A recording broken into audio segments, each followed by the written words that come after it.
Hello, good evening. My name is Valkyries Rodriguez. Tonight we have this task, which is like the number 8, if I'm not wrong, but this one is based on history of the English language. The general idea of this, of course, is understanding the cycle of the English language throughout of the years and how has been a constant evolution within these centuries, starting from its early beginning of the 450s to now. And we also have some keywords like, for example, dictionary, German, Viking, English, points, century, etc. But the following development is based on English and its different points, and how this language has been improved and make its evolution in three different situations, like the old language um, that has um, reflect the changes, and for example the grammar, vocabulary, and a lot of influences from another languages has been a part of this journey.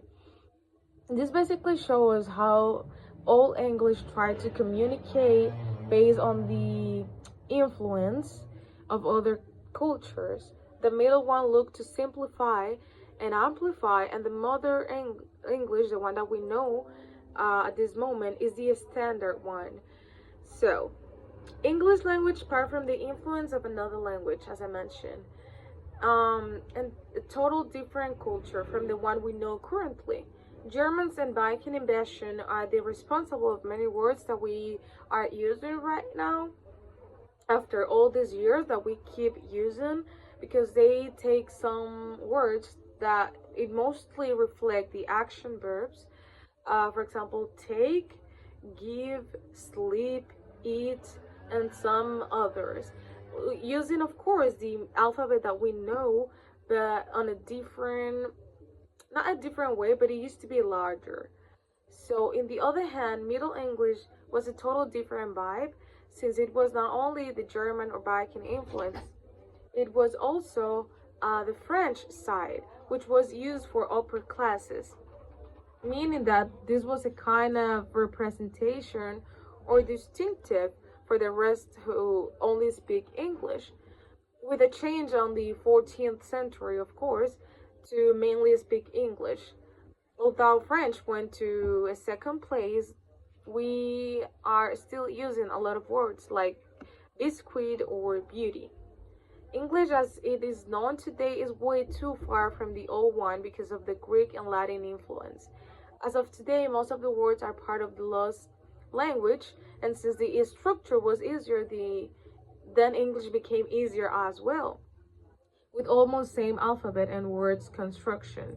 Like, for example, all the words we know, or most of them that we know for scientific terms, um, it parts from the Latin influence.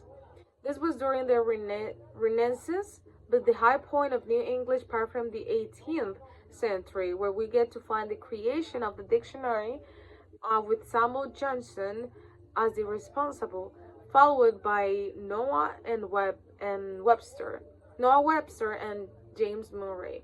They both basically gave a different like overview of this dictionary, since they took as a main example the one that Johnson created, but they simplify it on the words. Like the spelling is almost the same, but the pronunciation is different.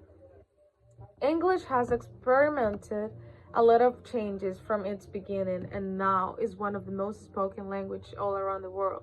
But with the many varieties of accent and meanings, people tend to use different words for the same description, as I mentioned. So British, Canadian, American, African, and much more English representation around the world is the most basic language for communication. So this summer has shown us how everything, not only this, it's been changed to make our life easier and understandable.